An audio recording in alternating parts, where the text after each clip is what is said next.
تیرے خلیل ابراہیم علیہ السلام نے مکہ شریف کو حرم ڈکلیئر کیا تھا، اور میں ان دو پتھریلے پہاڑوں کے درمیان جو جگہ ہے مدینہ شریف، اسے حرم ڈکلیئر کرتا ہوں۔ پھر بخاری مسلم میں نبی الاسلام کی دعائیں ہیں مدینہ شریف کے لیے، اے اللہ مدینہ کی محبت ہمارے دلوں میں مکے کی طرح کر دے، بلکہ اس سے بھی زیادہ کر دے۔ اے اللہ جو برکتیں تو نے مکے میں دی ہیں اس سے دگنی ڈبل مدینے میں عطا فرما۔ اے اللہ مدینہ کے مد میں برکت عطا فرما، مدینہ کے سا میں برکت عطا فرما۔ بیسیکلی یہ میجرمنٹ کے انسٹرومنٹس تھے، جس طرح ہمارے یہ کلو گرامز اور لیٹرز استعمال ہوتے ہیں، اس طرح اس زمانے میں جو میجرمنٹ کے پیمانے تھے وہ کہلاتے تھے مد اور سا، یعنی مدینہ شریف کے مد اور سا میں اے اللہ برکت نازل فرما۔ تو اس طرح کی کافی ساری چیزیں مدینہ شریف کے حوالے سے، اس کے حرم ہونے کے حوالے سے، اس کی اہمیت کے حوالے سے موجود ہیں۔ اور پھر وہ حدیث جو بخاری اور مسلم دونوں میں موجود ہے، نبی صلی اللہ علیہ وآلہ وسلم نے فرمایا کہ 3 مساجد کے سوا کسی اور جگہ کے لیے ایکسٹرا آرڈنری ثواب کی نیت سے سفر نہیں کرنا، یعنی مسجد کے پوائنٹ آف ویو سے بات ہو رہی ہے۔ ویسے تو آپ نیکی کے کاموں کے لیے سفر کر سکتے ہیں، علمی مجالس کے لیے سفر کر سکتے ہیں، یعنی مسجد کے پوائنٹ آف ویو سے 3 مساجد کے سوا کسی اور جگہ کے لیے اونٹوں کے کجاووں کو نہیں کسنا، سفر اختیار نہیں کرنا۔ نمبر 1 بیت اللہ شریف، نمبر 2 مسجد اقصی، مسجد ایلیا یروشلم میں ہے جو، اور نمبر 3 مسجد نبوی صلی اللہ علیہ وآلہ وسلم جو مدینہ شریف میں ہے۔ لہٰذا مدینہ شریف کی حرمت، اس کا حرم ہونا، یہ الحمدللہ اسٹیبلش ہے۔ حنفی بھی آج کے اپنے بزرگوں کی تعلیمات کو چھوڑ چکے ہیں۔ خود دیکھیں اعلیٰ حضرت احمد بریلوی صاحب نے باقاعدہ پوری نعت لکھی ہے، حاجیوں آؤ شہنشاہ کا روزہ دیکھو، کعبہ تو دیکھ چکے کعبے کا کعبہ دیکھو۔ تو بیسیکلی اعلیٰ حضرت نے خود امام ابو حنیفہ رحمۃ اللہ علیہ سے اختلاف کیا ہے اس مسئلے میں کہ ان کا پوائنٹ آف ویو درست نہیں ہے، اور یہی ہم حنفیوں کو سمجھاتے ہیں کہ بڑے سے بڑا بھی کوئی بزرگ ہو، وہ دین میں فائنل اتھارٹی نہیں ہے۔ فائنل اتھارٹی قرآن و سنت ہے۔ کسی بڑے سے بڑے عالم کو بھی غلطی لگ سکتی ہے کسی بھی معاملے کے اندر، جس طرح اس مسئلے میں امام ابو حنیفہ رحمۃ اللہ علیہ کو غلطی لگ گئی، اور یہ کوئی ایک مسئلہ نہیں ہے جس میں ان کو غلطی لگی ہے۔ اس کے علاوہ بھی شوال کے 6 روزوں کو وہ بدعت سمجھتے تھے، مکروہ سمجھتے تھے، اور صرف امام ابو حنیفہ نہیں، امام مالک نے تو الموطا امام مالک میں باقاعدہ شوال کے 6 روزوں کا انکار کیا، جبکہ ہمارے پاس صحیح مسلم شریف میں، ابو داؤد میں، ترمذی میں، نسائی میں، ابن ماجہ میں، یعنی بخاری کو چھوڑ کے باقی 5 کی 5 مین اسٹریم کی کتابوں میں باقاعدہ حدیث موجود ہے کہ اللہ کے محبوب صلی اللہ علیہ وآلہ وسلم نے فرمایا جو کوئی شخص رمضان مبارک کے روزے رکھنے کے بعد شوال کے 6 روزے رکھ لے، اب اس کی مرضی ہے، وہ کنسیکٹو بھی رکھ سکتا ہے، چھوڑ کے بھی رکھ سکتا ہے، یعنی شوال کے مہینے کے اندر 6 روزے پورے کر لیں، اس میں کوئی شرط نہیں ہے کہ ایک فوراً بعد رکھیں اور باقی بعد میں بے شک رکھ لیں، جس طرح مرضی رکھیں۔ تو وہ شخص گویا کہ ایسا ہے کہ پورے سال کے اس نے روزے رکھے، اور اگر اس کی زندگی کی یہ روٹین ہے تو اسے پوری زندگی کے روزے رکھنے کا ثواب ملے گا جو شخص رمضان کے روزوں کے بعد شوال کے 6 روزے رکھ لے اس سے اگلے مہینے کے۔ تو اب یہ غلطی لگ سکتی ہے۔ اسی طریقے سے عقیقے کو وہ سنت نہیں سمجھتے تھے، زمانہ جاہلیت کی رسم سمجھتے تھے۔ زمانہ جاہلیت میں بھی عقیقہ ہوتا تھا لیکن اس میں کچھ خرافات بھی شامل تھی۔ اب حنفیوں نے باقاعدہ اس چیز کو مانا ہے کہ وہ عقیقے کو درست نہیں سمجھتے تھے، لیکن پھر وہ کہتے ہیں نہیں، ان کا کہنے کا مطلب یہ نہیں تھا تو وہ تھا۔ بعض کہتے ہیں جی ان کی طرف وہ غلط بات منسوب ہوگی، لیکن یہ بات تھی۔ لیکن دوسری طرف صحیح بخاری میں اللہ کے محبوب صلی اللہ علیہ وآلہ وسلم کا فرمان موجود ہے کہ بچے کی جان گروی ہوتی ہے عقیقے کے عوض اس کی طرف سے خون بہاؤ، یعنی ایک جان اللہ کے حضور ایک بچے کی طرف سے آپ نے قربان کرنی ہے۔ اگر وہ بچہ میل ہے تو 2 جانیں، اگر فیمیل ہے تو 1 جان۔ وہ جامع ترمذی میں حدیث موجود ہے کہ لڑکے کی طرف سے 2 بکرے کرو اور لڑکی کی طرف سے 1۔ یہ کوئی اس اعتبار سے کوئی جینڈر کے پوائنٹ آف ویو سے اس کو تقسیم نہیں کیا گیا، بلکہ میڈیکلی تو میں یہ کہہ سکتا ہوں کہ آج ہمیں اس کی حقیقت سمجھ آتی ہے کہ بچے کی جان زیادہ ولنریبل ہوتی ہے ایز کمپیئر ٹو بچیوں کی جان کے، کیونکہ آپ کسی بھی ڈاکٹر سے پوچھیں کہ جو بیبی گرل ہے نا، اس کی جراثیم کو، یعنی اس کے خلاف جو امیونٹی سسٹم ہے as compare to baby boy کے زیادہ ہوتا ہے، اور جو نیچرل ڈیتھس ہوتی ہیں، ایکسیڈنٹل ڈیتھس ہوتی ہیں، ان میں بھی جو بچے ہیں یا مردوں کے مرنے کے چانسز زیادہ ہوتے ہیں، ظاہر باہر نکلتے ہیں، پھر جنگوں میں بھی مرتے ہیں، اور بھی ایشوز ان کے ساتھ لگے ہوئے ہیں۔ تو اس اعتبار سے ان کا فدیہ 2 بکرے ہی ہونا چاہیے۔ اور جامع ترمذی میں یہ بھی موجود ہے کہ وہ بکرے بھی ہو سکتے ہیں، بکریاں بھی ہو سکتی ہیں، یعنی 2 جانیں دینی ہیں۔ اور ایک اور حدیث ہے جامع ترمذی کے اندر، اس میں نبی الاسلام نے فرمایا کہ بچے کی طرف سے اور بچی کی طرف سے 7ویں دن عقیقہ کرنا ہے، یعنی جس دن بچہ پیدا ہوا ہے نا، اگلے ویک وہی دن جب دوبارہ آئے گا نا، اس سے 1 دن پہلے آپ نے عقیقہ کرنا ہے۔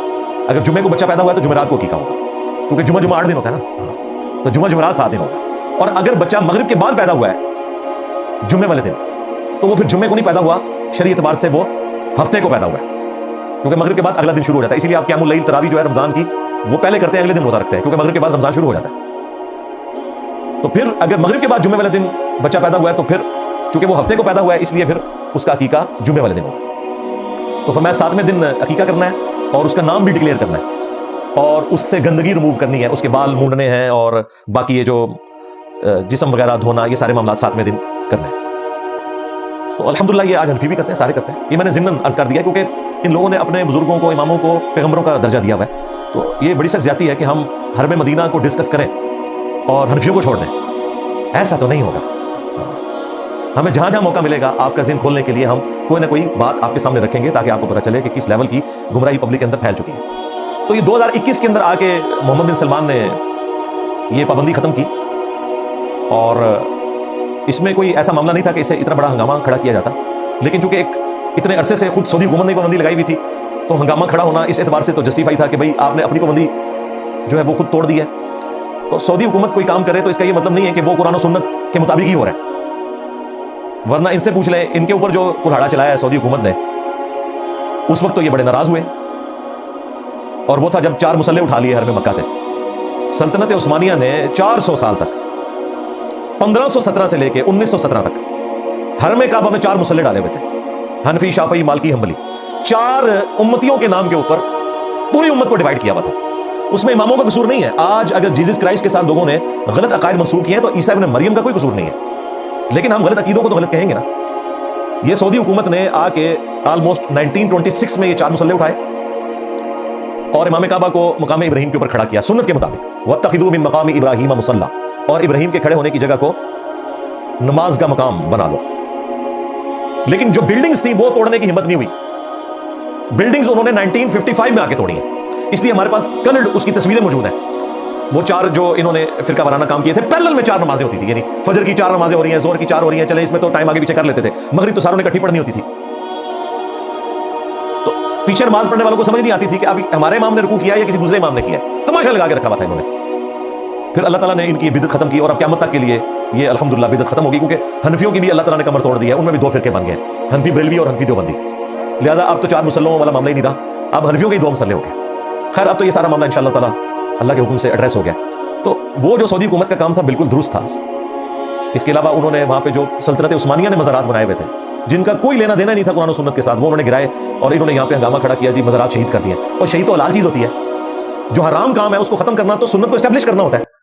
صحیح مسلم میں حدیث ہے، میں تمہیں منع کرتا ہوں قبروں کو پکا کرنے سے، قبروں پر عمارت بنانے سے، اور قبروں پر بیٹھنے سے۔ ڈائریکٹ بیٹھنا بھی منع ہے اور مجاور بن کے بیٹھنا بھی منع ہے۔ صحابہ کرام اور رضوان سونے کا گنبد رکھ دیتے نبی اسلام کی قبر اطہر کے اوپر، انہوں نے یہ حرکت نہیں کی، انہیں پتا تھا نبی اسلام نے منع کیا۔